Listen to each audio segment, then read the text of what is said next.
Hello, everyone. My name is Wendy Keys, and I am the Secretary of the Board of Directors at Film at Lincoln Center and former longtime employee, decades in fact. Welcome to this new Directors New Films preview event. Before we get started, I'd like to introduce a few members of the festival's programming team. From Film at Lincoln Center, we have programmers Dan Sullivan, Maddie Whittle, and Tyler Wilson. This year's festival co-chairs are Florence Almozini from Lincoln Center and Frances Hui, curator of film at the Museum of Modern Art.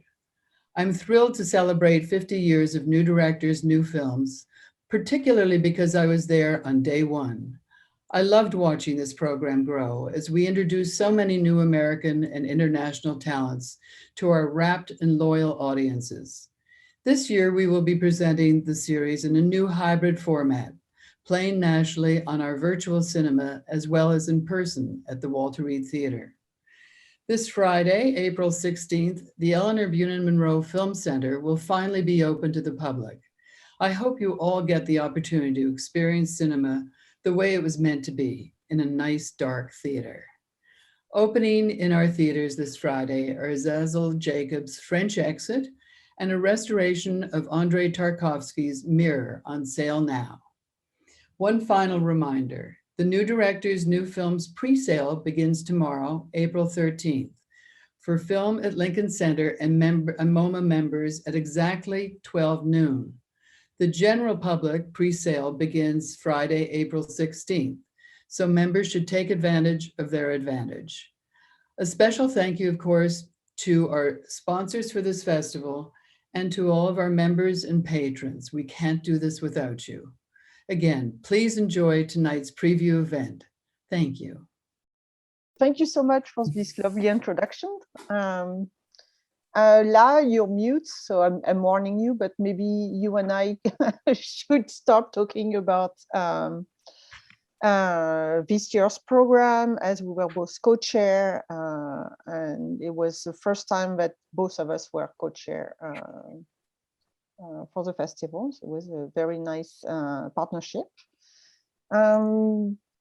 So yeah, we can talk a little bit maybe about the process that we went through. It was a bit of a tricky year, as everybody can just imagine, and we were not that sure how many films we would be able to see and to actually program, because a lot of festivals were changing their settings. It was not possible to travel. We ended up watching a lot of films on links as opposed to in a beautiful dark screening room. So it made the process a little bit more trickier in terms of watching films together in a screening room and being able to discuss things right away. But we ended up with a very strong lineup, I think. I think the committee was very happy about the diversity and the strengths of all the films we were able to select and share with the audience.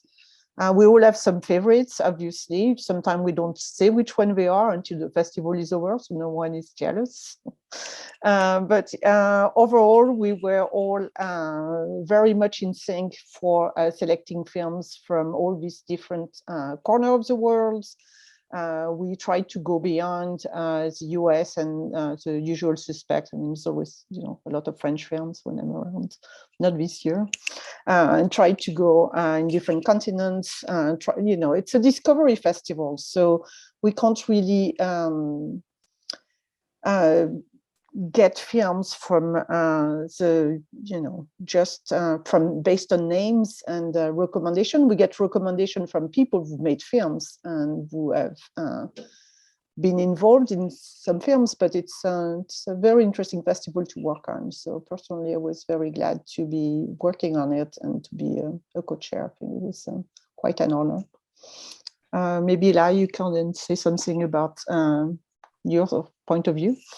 Yeah, Flo, it's been such a pleasure to work with you, to be co-chairs. The pandemic had a very strange effect on the way we worked, and suddenly last year I was co-chair with Dennis Lim, and we never talked to each other quite as much as like you and I talk to each other. And we were like, for a stretch of time, we were seeing each other like on Zoom or other video chats like once or twice a week. And so we were, and then the committee also got together several times on Zoom.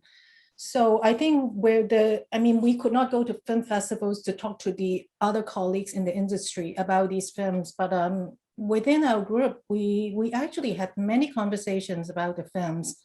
And I think that we never really even tried to make sure that we had films from this country, that continent, or women directors, or different genres. It just naturally came together as a very diverse group of films. And I'm particularly proud of that. So we have a total of 38 films, 27 features, and 11 shorts. And also because this year is the 50th anniversary, so we worked double. We came up with like a whole retrospective program with 11 films. And we're really, really proud of what this festival has done for 50 years. We have launched a lot of great careers. We actually looked at this whole list of films we showed in the festival's history, and it moved me tremendously. Like, we have been part of this journey of cinema history. And so I'm extremely excited to share this joy with this group and also the audience. It's true. I mean, working on the retrospective part was a little bit extra fun because we all, as programmers, work in repertory cinema, bringing like old titles or like classic titles back, which is not something we usually do for a new director, new films. But it's true, when we went through the list of 50 years of new director, new film, it was incredible. I've been aware of the history of the festival, but more recently from the 90s up when I moved to New York. But looking back from like the 70s and the 80s was just incredible to see all these directors who showed their like early films, sometimes not just the first film, sometimes second or third. There've also been some filmmakers who had a couple of repeats in the festival, but it was, it's nearly where we would have nearly the most, no, I wouldn't say arguments, but just like, oh, we have to show this one, and then we have to show this one. And then the list was like so long, it was really hard to cut. We couldn't get everything we wanted due to like availability of the film and to show virtually, or like right issues, because some films don't have distribution or no longer have distribution. They're not always very easy to track, but it was really a fun process. Yeah, and it is really, the program itself is a gift to the cinephiles. I mean, it's entirely free for everyone to watch, and I really encourage everyone to try to watch these films. I looked at several recently just to refresh my memory, and it's just beautiful to look at film. None of these are digital works. I mean, we selected only films before year 2000, and it's just different texture and the color tones different. It's I feel very nostalgic, and also like juxtaposing the retrospective program with our latest edition. You see how cinema has changed, and it is always on the move. Yeah. Maybe Dan and Tyler also want to, and Maddie also, because you also worked on the retrospective, like you could mention what your experience was, because going through the list, we were all adding our favorites, and then somebody had to like cross it off, and it wasn't easy. Well, I might add that like when we were coming up with the list of titles, I think we all kind of had a sense of we weren't super interested in showing anything like especially obvious or anything that's just kind of like so available and canonical and so on, that because like the spirit of new directors is not it has nothing to do with any like the canon or a canon, right? It's like the groundwork for, like maybe one day, or in some cases, in a recent case, I think, I think of a film like An Elephant Sitting Still as something that maybe got canonized like almost immediately for various reasons, but in any event, insofar as these things are like real, like bodies of knowledge that we like work in reference to, like new directors for me has always been kind of like the groundwork for how you even get to that point. So I think we were more interested in just finding the films that are the most new directors, if that makes sense, the most synonymous with kind of the spirit of the festival, both like historically, like at the time, films that were important, but also like, when we're looking back, just things that really popped out as being significant. So I think that's all that I wanted to add for now. I mean, if we're calling out personal highlights, I have some of those. But, I don't know if Tyler might have some. Tyler might have some. I mean, I would just add that it was really fun thinking about the lineup for the retrospective, because of course they were all like films that we loved. It wasn't really a matter of talking about films that we disliked. And like these aren't new directors, but I think what's kind of exciting about the format that we're presenting these in is that these might actually be new directors to some people, which is kind of exciting to introduce maybe filmmakers who we're quite familiar with, but others may not be. And the fact that anyone in the country can access these movies is for free, no less, is all the more exciting. There's also something that I find really meaningful and sort of satisfyingly meta about a retrospective of a festival. Working as a programmer, obviously our work is so much first and foremost about promoting and elevating and celebrating the art and the artist. But it's exciting at 50 years to look back, and having Wendy with us in this conversation is sort of maybe making this all especially meaningful. But I think looking back on the work of our predecessors and sort of the history of the institution of the festival is really provides a new lens, I think, for looking at the work that we continue to do with new editions of the festival. And I think it's just a really lovely way to sort of put the history in conversation with this year's edition.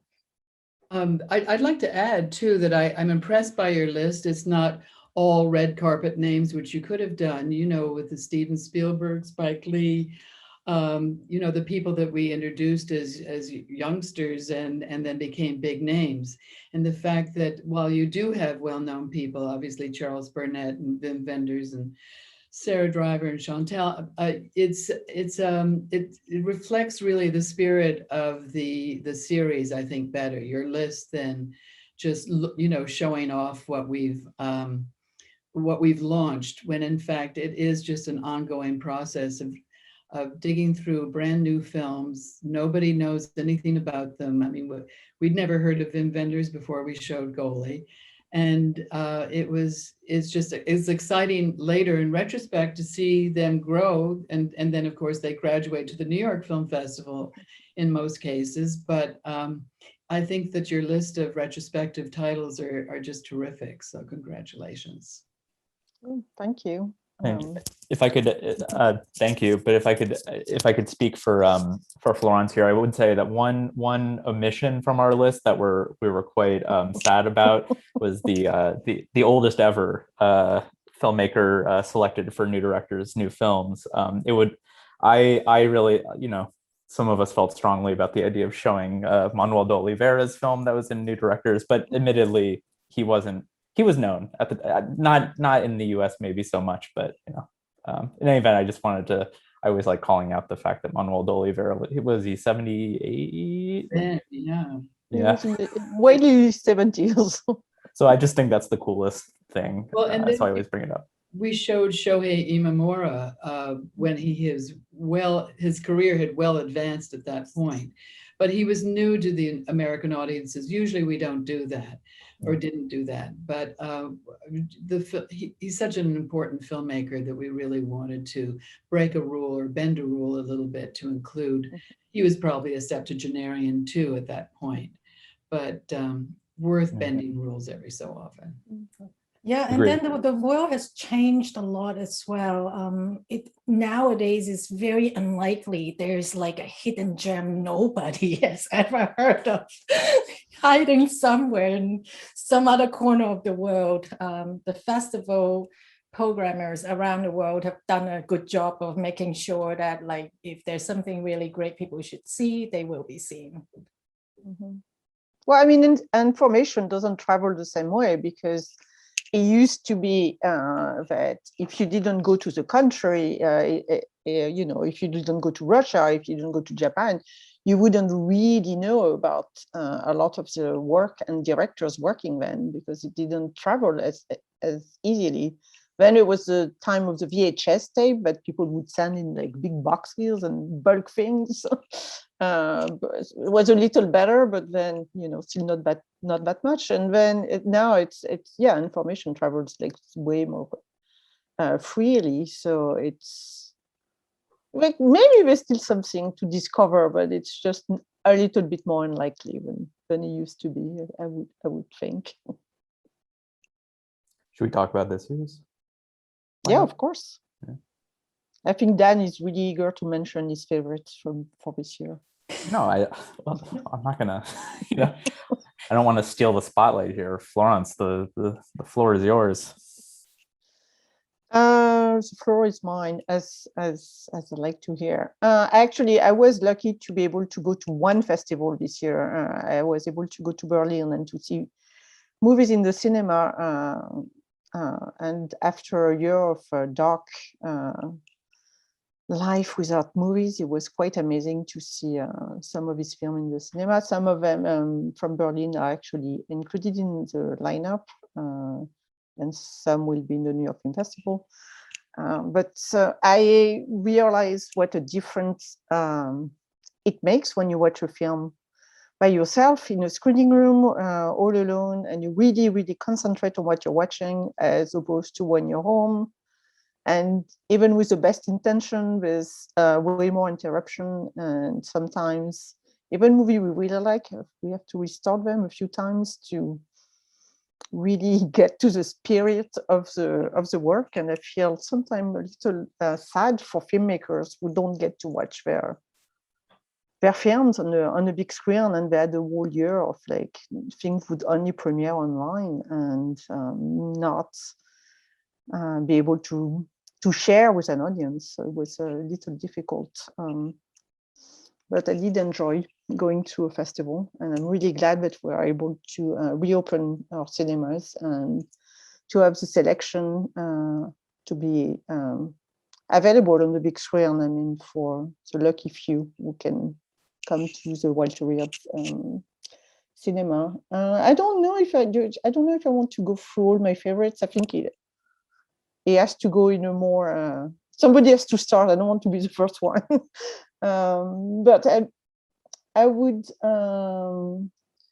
add that, as La mentioned earlier, there was no discussion of quotas, or we need to include like films from like certain countries or more female directors. We had it all came naturally and based on the strengths of each films. It wasn't something like, oh, we don't, you know, we miss this or we miss that. And when I look at the lineup now, I'm just really excited to see that there's a lot of women's directors who are making really strong films, not just first film, but I think a lot of them will have a really interesting career. And most of the film that we're showing there by these directors, I really want to see what else are they going to do after. I love the first film, I love the film we're showing, but I'm also very excited about the work they're going to create. I find a lot of them are very original, very unique voice, and I think it's exciting to see what else we're going to, you know, be able to film and share with us and with the audience. This is also something that I look for as well. Usually when I go to festivals to watch films by filmmakers that I've never heard of, I think about this person's next work. Sometimes you can look at this work that is like so uneven, there are a lot of problems, but you know this person's next film, it's going in the right direction.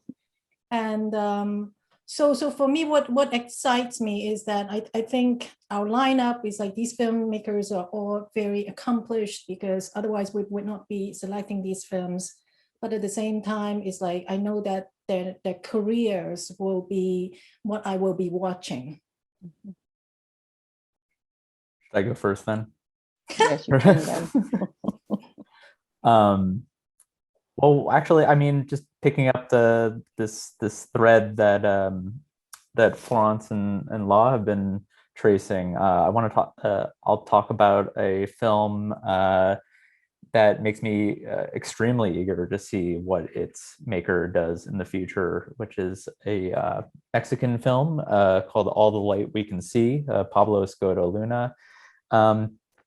This was a film that really caught me by surprise. I think a number of us were similarly kind of like disarmed by it. It is, I guess I would call it a sort of metaphysical period epic with a lot of beautiful poetry and visual ideas and so on. I think it is, we refer to in the blurb as like it's a daring work of minimalist gestures on a maximalist canvas, which I think that's fitting, and that kind of like that connects it to the kinds of traditions that I think it's like drawing from the work of the kind of like great mannerists like Strobuye, Pedro Costa, etc. But I think it's also something quite different from those films. I think it goes to very different places and touches on totally different textures, moods, ideas, and so on. I'm probably doing a pretty inadequate job, like giving you a sense of what the film is like, and that's for the best, I think. But I would say that of all the films in this year's lineup, I might be the most excited about seeing this one on a big screen. The way it was, well, we all saw it on a small screen, and it's clearly a big screen. It's a film of big screen visual poetry. So I look forward to seeing this in the theater. Yeah, visually that film looks really stunning. I think the use of colors, the way the mise en scène is on screen, it will look really amazing. I can do some more if anyone, and then I'll take a break.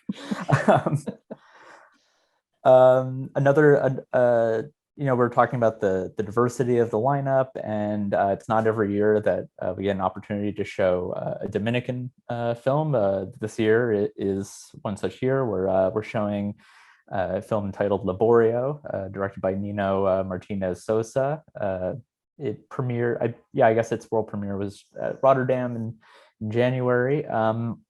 This is a really distinctive, fascinating film. It's again a kind of period work set in the very early 20th century in the DR, and it is like it's at once sort of a quasi ghost story, like tale of resurrection, but it's also just like it's a great portrayal of like political rebellion, and it ends up, it's this kind of like anti-colonial parable that has like these very, very interesting, I think, narrative and visual ideas throughout. Again, it's a very visually striking film, but it's also like, I was just rewatching it earlier, and I think the thing that stands out for me most is it has such a distinctive rhythm. Really, this really kind of like absorbing, hypnotic rhythm to it that I think goes a long way towards like getting you to receive its ideas and its feelings and so on. So I would, yes, I would give a shout out to Laborio, not to be missed. Thank you. Tyler, would you like to mention one or two films that you would like to recommend to the audience? Sure. I guess on the topic of the new directors, I'll shout out this a Ukrainian feature debut called Stop Zemlya by Katerina Goranostai. It's becoming one of those films that I keep coming back to. Maybe it's because I don't think it's just because we watched it quite late in the game. But yeah, I mean, in terms of plot, it focuses on an introverted young girl who's sort of feeling like an outsider and parsing her feelings of attraction to someone in her high school, and also sort of dealing with a secret admirer of her own. But the film kind of is much more than that. It's a film about an entire sort of class of seniors growing up in Ukraine. They're just sort of dealing with the anxiety and the stress that comes with graduation. But yeah, no, it's just a film that I keep thinking about in terms of, well, many I think elements, like its images, the performances, which are really incredible, certain lines of dialogue, then the pacing and how the film moves, and just generally how Katerina sort of renders this really complex like network of teenage relationships with such honesty and I think tenderness and patience. It really shows. And yeah, there is a blend of documentary and narrative to this film, and I guess it's not unusual for films to take that approach these days. But yeah, I think if you watch this film, you'll see that it shows like I think a rare sense of how inventive that could actually be without necessarily sacrificing honesty or sensitivity. Yeah, it's true. I mean, in terms of honesty and pacing of the film, I was also very struck by it. It definitely has a documentary feeling to it. You could watch a film thinking it's a documentary because they're so honest and they're so there's a lot of shyness and a lot of grace in the characters, the way we're shown. They're not like, even when they're crazy, they're not obnoxious, braggy. They're like such a different tones to the way they're portrayed. And I felt so much emotion and so much love for them. And I think it's not an easy thing to do when you show movies with young people like this. Yeah, I think the film is like very alive, like these young people. It has this dynamic, episodic structure, and it guides us into these teenagers' worlds, like moving very spontaneously from parties, dances, classrooms, and family life. And I think it feels really authentic and youthful. And seriously, like, have you ever even seen a film about teenagers when you don't ever see anyone horrible? They're all just like such lovely human beings, which is so refreshing. Yeah, they are. I mean, but yeah, it's not like total. It's a film that isn't like totally shying away from the sort of hard realities of growing up at that age. And like, I think the filmmaker really does find like subtle ways of suggesting, parental issues or certain characters who are bullied, or just generally not necessarily having someone to blame, but just feeling uncomfortable in your own skin. I mean, that's sort of the main character in the film.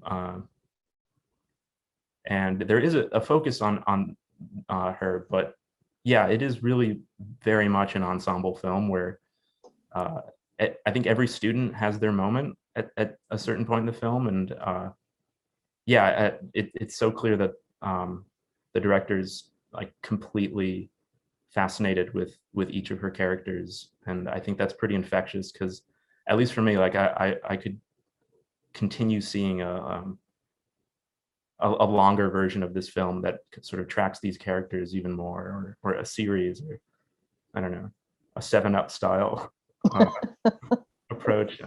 Yeah. You know, while we're talking about young people, shall we talk about Short Vacation? Yes, we love Short Vacation. Different type of young people, very much younger. So this is a Korean film made by two young men, Kwon Min Pyo and Seo Han So. I think they might be around 30 years old, but the film is about 4 middle school girls. And they are in the middle of their summer vacation, and they have to do a photography project. The subject of the project is end of the world.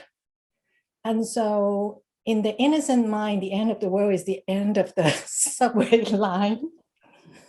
So they just very leisurely goes into they spend this whole day like taking the train and then getting lost and taking photographs.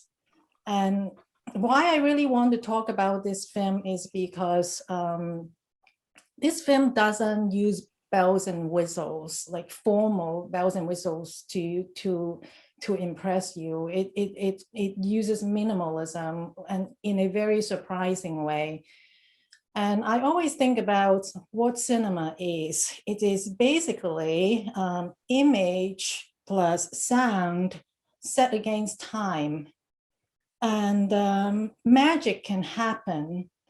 And that magic, you cannot get that from training. You can go to film schools and you can learn technical things. You know how to hold a camera, but how to combine these things, and suddenly you feel like there's magic going on. It is basically instinct and talent. And so I'm totally seeing that in this film. Mm-hmm. Yeah, it's a film, I think, I mean, I don't want to speak on behalf of everyone, but it's also a film we show very late in the process.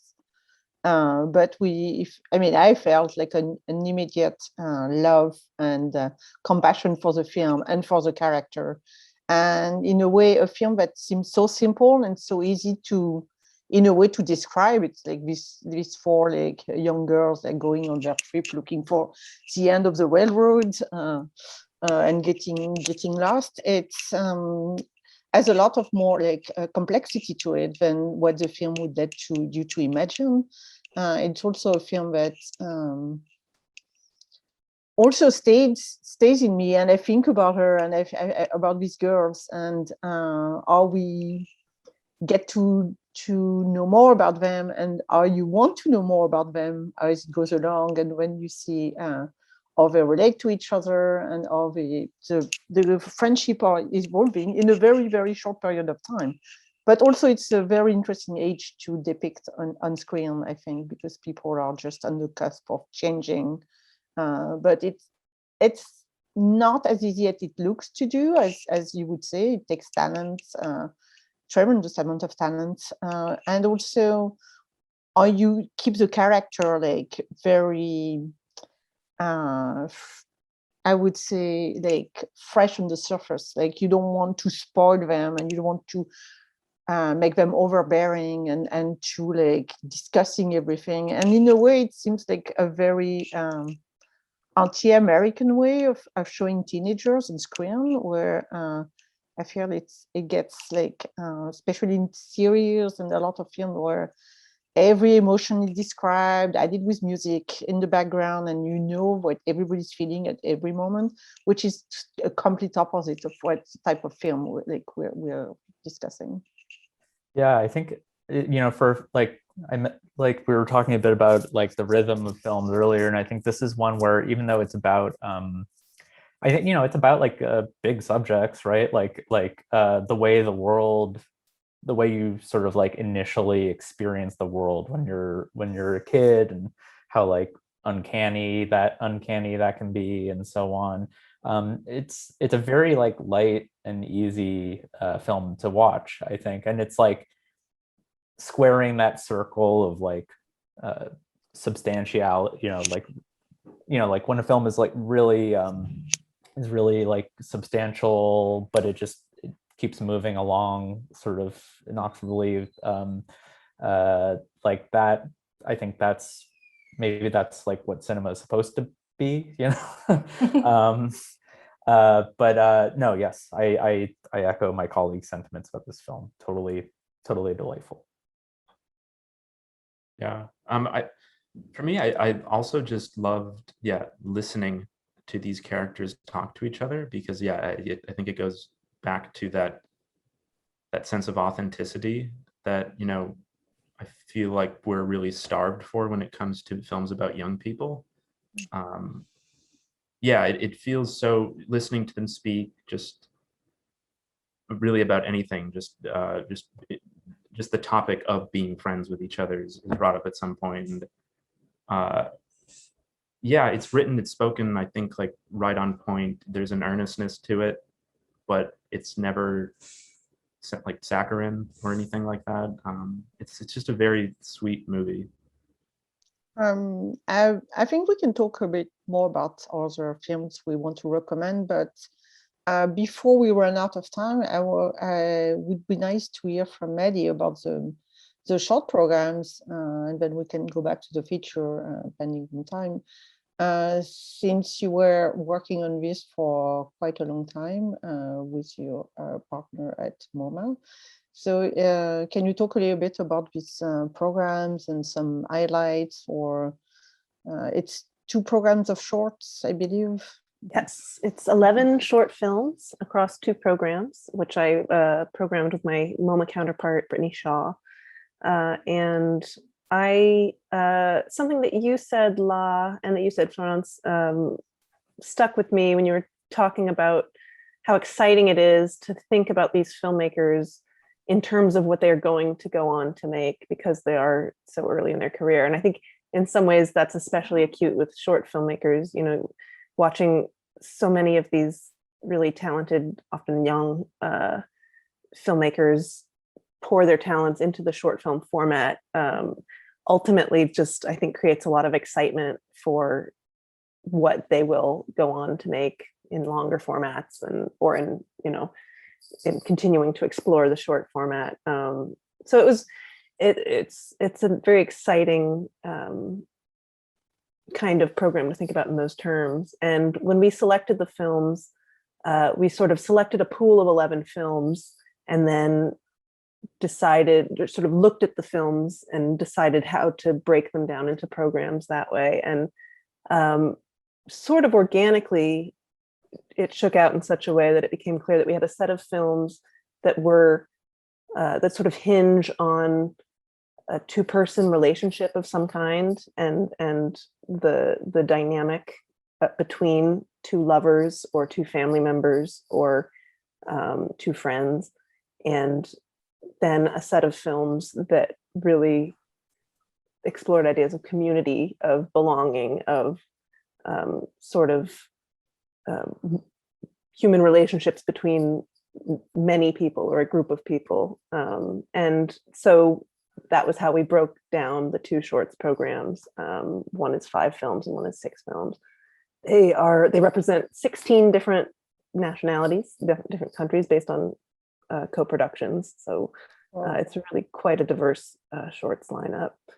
And I could call out individual films, but I almost hesitate to do that because I love both of the shorts programs very much and want to encourage our audience to check them out. But I would say, let's see, if I had to mention highlights from each program, there's a film in program 1 called Heaven Reaches Down to Earth, which was directed by Tebogo Malabogo, who is a South African filmmaker who actually we have hosted before in a shorts program in the New York Film Festival in 2019. And this is his next film. So he's on the rise, I think, and we're excited to see what he continues to do. But it's a film about two young men who are on a camping trip or some kind of expedition in a nature preserve in South Africa, and it's a very lyrical, very poetic kind of a vignette about this experience that these two men share. And it's really gorgeous to look at, really, really striking use of landscape and light. And so that was a highlight of program 1. And program 2, again, difficult. I can't choose a favorite. It's like choosing a favorite child. But one that I was very fond of in program 2 is called Limousine by a Lithuanian. I love Limousine. Yes, right. Isn't it great? Isn't it just? Yeah. It's just a very buoyant film, a very sort of warm film. It's a documentary short that follows groups of people in the city of Vilnius who are taking limousine rides together, and there's a group of children, a group of teenagers, I think maybe a couple groups of teenagers, a group of university students who go to a school for the deaf, a group of middle-aged older ladies who are out on the town together. And it's withholds commentary, and it weaves the conversations and sort of rhythms of these groups in a really interesting way, to just provide sort of a cross section of life in this city. And it's really lovely, and I think it's sort of emblematic of the spirit that brings together the films in that program. So that's my plug, but just some really lovely work in there. So check it out. One thing that maybe we can just like touch upon, it's like often these directors who start with a short film, often a new director, new film, or even a New York Film Festival or the program, end up making feature film that we find great, interesting, and we program then in subsequent like festival, like New Director, New Film, or New York Film Festival. And I know that Tyler also like has programmed shorts before, Maddie, Dan and I also have programmed shorts, and it's very exciting when you see like a short filmmaker whose work you really liked, but like not everybody end up making like films after. Like sometimes it's like it's not a career that everybody can do, and you're like, oh my god, I've like programmed your first short film, and now like you are nominee at the Oscar or something like this, and it's always something that we like to see.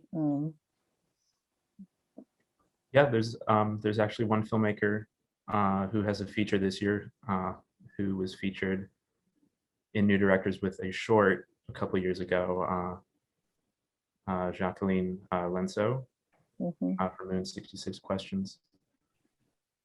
Yeah, I wanted you to mention this. Oh, okay. You see, it's very subtle. Oh, I really took the bait then, but yeah, well, that this film, Moon 66 Questions, is I think it's a really quiet, moving film about the painful process of taking care of a loved one, especially one whom you might have with whom you might have unresolved issues. This film stars Sophia Kokoli, who's been an actress in Jacqueline's films, where her two previous shorts, especially, that one of which was a film that we've shown in New Directors. But anyway, her film, or her character in this film, has to take care of her father, who's been diagnosed with MS. And there is this, you come to realize there's this clear rift between them that has never been really resolved. And sort of what makes this film even more complicated is that he doesn't really have this like ability to just talk about that while she's taking care of him. So it's a conflict or a problem that is sort of just hovering throughout the film. And what I think what really makes this movie interesting and pretty captivating is just how that problem is never really expressed in words throughout the movie, but rather, for the most part, Sophia's performance, her gestures, the way she moves around her father, and just how that dynamic sort of is sort of choreographed across the film. There's maybe, we have a little bit of extra time, so there's one film I would like to discuss as a film that I thought was quite unique. It's sort of Australian comedy, so I know when you say it like this, it doesn't sound that exciting, but it's actually a very, very interesting movie called Friends and Strangers by James Vaughan. I believe it premiered in Rotterdam also, and it's a movie that I was immediately taken by it, by the tone, and the sort of the way the director seems to be following his characters with usual and unusual life, and it brings so many deeper discussion about like what Australia represents, the past and the brutality of the past of Australia as a country, and in a very unusual way. By there's a lot of like little subtle hints that are coming in the discussion or things in the background, and then you're very taken by it's like mostly like 2, 3, or 4 characters like talking and trying to figure out like dating and like going on vacation or not dating anymore. But so many things happen around it, but it's always by like little touches, and it has an amazing also sense of humor that I find very, very unusual, and I was really, really amazed by that movie. So I'm very glad we're showing it. Maybe Dan wants to add something about Friends and Strangers, because we did talk about the film quite a bit. Yeah. Well, yeah, I mean, I'll admit that like Australian comedies are kind of a blind spot for me. But if they're all this good, no, I mean, yeah, I just think that it's a film that has like a lightness to it. It's really funny, I think, particularly this kind of protracted scene that comprises most of the film's second half that I won't spoil. But yeah, no, I just, I think it's like a very sort of like, it's kind of a tender, just lightly touching but not too touching kind of comedy. Good gags. I think stylistically, I find it very, very engaging, very easy film to watch. So yeah, I don't know if I have that much more it was a film that we talked about a lot, but I guess it's easier to talk about it once you've seen it, because it's hard not to spoil it. Yes. As I was speaking about it, I was like, well, it's like this scene, and I was like, no, I can't. You can't. You don't want to spoil it. But I think fans of like Romare comedies from the 80s and 90s will like this film. I'll just leave there. I'll leave that there. I'm sure fans of Romare from the 80s are looking out for a good Australian comedy. Well, they should start apparently. So. Yeah, it's true. And maybe there's one other film that I would like to discuss a little bit. It's called Nous, Oui. It's by Alice Diop, who's up-and-coming documentarian from France. She has, I don't think we've shown anything by her in New Director before, but it's not our first documentary. It's the first I think it's her first feature length film. She set up the film as going around a train around Paris that goes through the suburbs. It's called the RERB, and bringing family history and family relationship into the film. So it has a lot of like personal and very moving story about her family, her parents, and what she wanted from her family and couldn't get. She still has her sister. And at the same time, it's a very inclusive film, because as she travels through the area, she meets a lot of, or she shows a lot of different people who are extremely different from where she's coming from. And it's very moving. It's very touching to see how she talks about and show people who are in a completely different set of social class, different set of like living, and so many people are in there. And it's that's why also the title, like New, works really well for a film like this. It's a really beautiful essay. And I've seen a lot of essay about suburbs, or, you know, like how people like, you know, the misery of the suburbs, but you don't feel the misery of the suburb. You feel the beauty of the people, and you feel the community, and you feel the differences also. And how is it possible that like so close together, there's like people who are like still upset that the royals were killed during the revolution, and then next to it you have like mechanics like living like homeless, but still with a strong sense of purpose in life. And I think Alice is a very, very talented documentarian, and she's going to really continue to astonish us with her work. And then after we programmed the film, I also learned that the Centre Pompidou is working on a program with her, where we're going to show like all her work, and hopefully it's something we'll be able to do also at Film at Lincoln Center, or like maybe. I can't speak on behalf of MoMA, but you know, it'd be nice to show all of our work. So it's a film that I'm really glad we are able to show in the festival.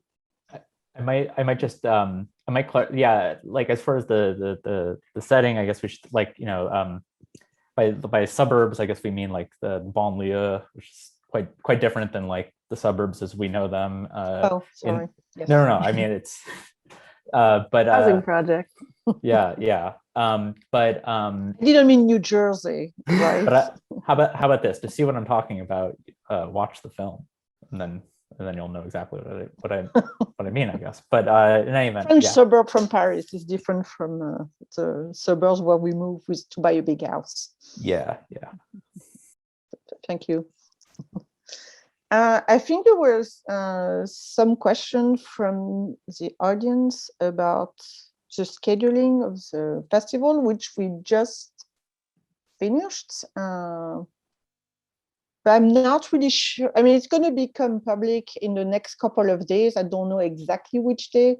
So every film virtually will have 5-day windows. So on the MoMA platform, I believe it's for the members, for the MoMA membership, correct?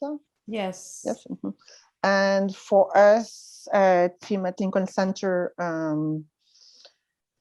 well, I guess you have to pay if you're not a MoMA member on the MoMA platform. And then it's a 5-day windows. I think there's also a bundle where you can buy packages with like all the films, which give you a longer viewing period.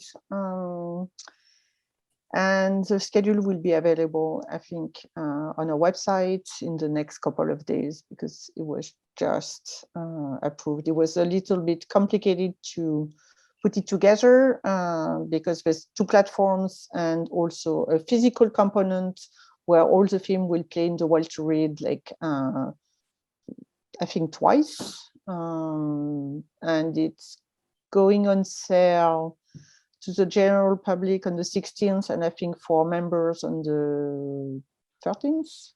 Isn't what you said at the beginning? Yeah. Tomorrow? Okay, I'm sorry. We're 6 hours apart. I'm very confused by the timing.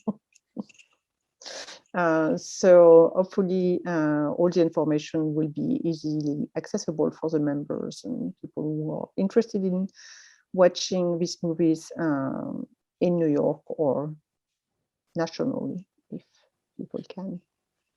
Maybe, Yeah, and the retro program starts this Friday, which is earlier than the festival, so don't miss that.